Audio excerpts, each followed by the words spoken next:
तफसील के मुताबिक फैसलाबाद की तहसील जड़ावाला में मोहल्ला इस्माइलाबाद के रिहायशी तनवीर अहमद ने अपनी बेटी की शादी हैदर अली वल साकिब सतार से तकरीबन 3 साल कबल कर रखी थी।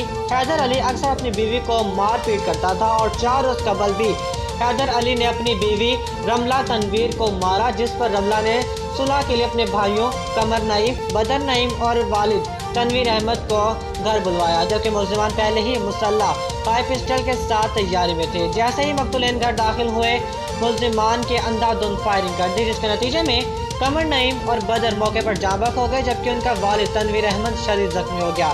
थाना सिटी पुलिस ने मुलजिमान के खिलाफ दफ़ा 302 के तहत मुकदमा दर्ज कर लिया। पुलिस ने 7 मुलजिमान को गिरफ्तार कर लिया है। कश्मीरी बट फाउंडेशन के अहदेदारान अनवर कमाल बट और बाकी रहनुमाओं ने थाना सिटी मेन रोड पर बैनर्स उठाकर शदीद एहतजाज करते हुए मुतालबा किया है कि बट बरादरी मजलूमों के साथ खड़ी है, इंसाफ के हसूल के लिए हर जगह जाएंगे और सोशल मीडिया, इलेक्ट्रॉनिक मीडिया हर जगह मुलजिमान की जल्द गिरफ्तारी के लिए आवाज़ उठाएंगे।